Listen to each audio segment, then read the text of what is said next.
folks, welcome back to the channel. Today's a little bit different. I wanted to have a proper chat about laser machines, especially of those of you thinking about starting a business or upgrading what you've got to a more powerful machine. I started with a little diode laser, and like a lot of us do, and now as you'll know I'm running this CO2 Mira 9S. I think I've learned a lot along the way, so I wanted to break down why CO2 lasers make more sense for business, and I'll take you through the machines I've used and what worked and what didn't, and why the Mira is the right machine for me. So as I said, like a lot of people, I started with a diode, this one on screen at the moment, way back when, and it was interesting. It was a great entry point, affordable. It actually only cost me £50 second hand. It's dead easy to set up and plug and play pretty much. But I quickly hit limitations. As you'll know, if you've used the diode, they're really slow.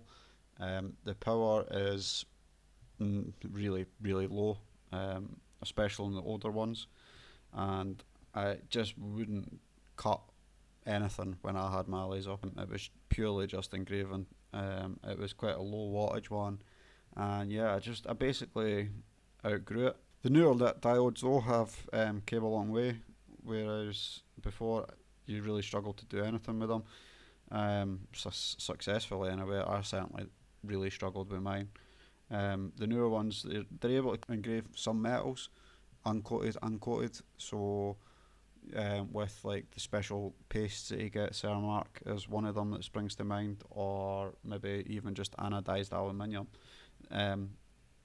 However, again, they are limited to what you do with them, because they are low power, slow machines. So yeah, that's when I decided that I needed to upgrade, and I chose to move on to the K40. I still remember when I first got my first K40, I was really impressed with it, really happy.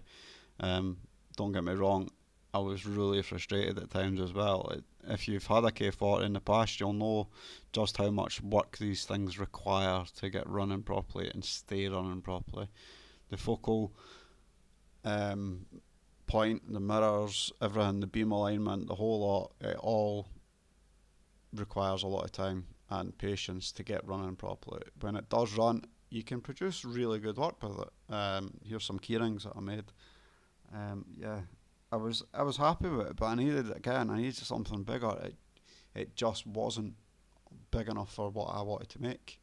So that's when I moved on to the Trotec Speedy 100.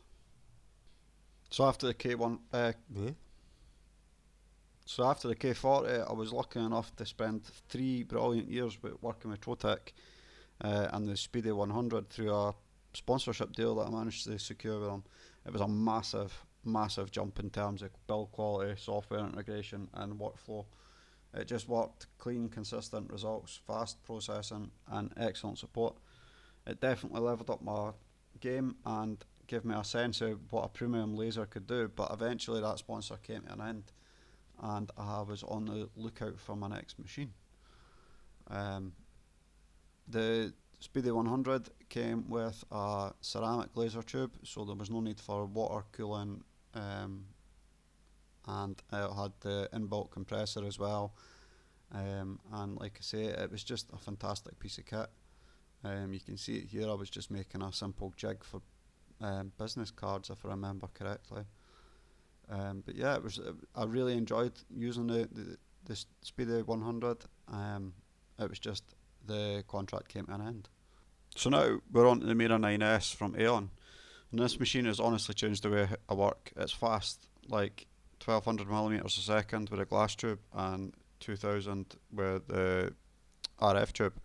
It's got a massive 900 by 600mm bed, and you can see it's taken 4 hours to lift it into the shed there. It gives me loads of room for massive pieces or batching out. It's also got the slide through, or pass through as you call it, and it just pops out the back like that. It's dead easy. It's got built-in chiller, it's got built-in air extraction, and it's got built-in air assist as well, all of which means you've not got crap lying about in your shed. Total game changer to me. It really does make a massive difference. And it's genuinely plug and play as well. I basically set this machine up, as you can see on the screen, Took out some pins. If you want to see the full in-depth video, you can. It's on my YouTube channel as well. Took out some pins, installed light burn, and job's a good one. It was ready to go. What I love about the Mira 9S is how much it does to make life easier. The autofocus works like a dream. It's built into the laser head, so no need to worry about it not being accurate or you crashing it if you press it in the wrong area. The light burn camera is integrated into the lid, so I can import artwork and drag it and drop it right onto where I want it on the material. It's a perfect for one-offs and reclaimed wood or awkward shaped jobs, where placement is key. The pass-through slot is another massive bonus. I can engrave longer pieces without cutting them down. Ideal for signs or anything oversized. The machine handles bigger jobs in a compact footprint. I have to move mine away from the wall, but that's just because of where I've got it placed. I'm sure if you've got a massive workshop, you could have it sitting sort of side on to the wall and then just remove the parts when you need to. And then there's the intelligent detection system. It constantly monitors the machine's vitals like water temp, air pressure and current right from the control panel. It's like having a co-pilot. It's quite cool. Everything is there to keep it safe and run smoothly.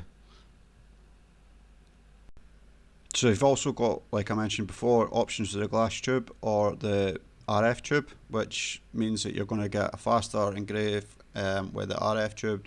It runs at like 2000 millimeters a second versus the 1200 with the glass tube. It obviously gives you a choice to tailor the machine to suit your needs, and whether your business needs the faster upgrade or whatever your budget is basically. So that is an option when you're looking at buying the Mira 9S. So how do all these gadgets and gizmos relate to working with the laser for a business? Basically, what it means is you've got more time to create. You're not faffing about like I was with the K40, tinkering here, tinkering there, upgrading this, upgrading that. You basically can just get on with making stuff. No more faffing about, taking your time, just get on with it. Get the stuff in the laser, get it laser engraved or cut, whatever you're doing. Get it out, get it packaged, get it out to the customer. And that's what running a laser business is really about, delivering quality at a pace that works for you and your customers. The Mira 9S gives me that without compromise. It's reliable, fast and flexible, all of which adds up to better customer satisfaction and smoother workflow for me. And I think that's the big one for the Mira 9S. It is, at the end of the day, a smoother workflow, much better, and yeah, fantastic machine all round. So yeah, I worked my way up from the bottom. I started with the Diode laser, like I said, moved on to the K40, got the Speedy from Trotec, which was fantastic. Each machine had its place. They taught me a lot, but the Mira 9S is where everything really came together. This machine gave me the footprint I needed, it gave me the work size, and it works reliably every single time. Just like the Trotec did, but this one, obviously, it's got the advantage of the size that I needed. I am sponsored by Aeon, if you didn't know already. I'm going to be honest about that. But I wouldn't be using this machine if I didn't believe in it. I didn't believe in the business's ethics and the way they want to supply machines to their customers. I do this as a full-time gig, as well as caring for my wife. But so if you've liked this video and you seriously really considering purchasing one of these machines, contact your local distributor. I've got the one for the UK linked in my description of this video, but if you're in the Europe or US, do mention my name, say Murray from Lothing Woodwork sent you, and speak to the guys. They're all very helpful all over the world. Hope you've enjoyed this video, guys. Thanks very much for watching, and I'll see you in the next one.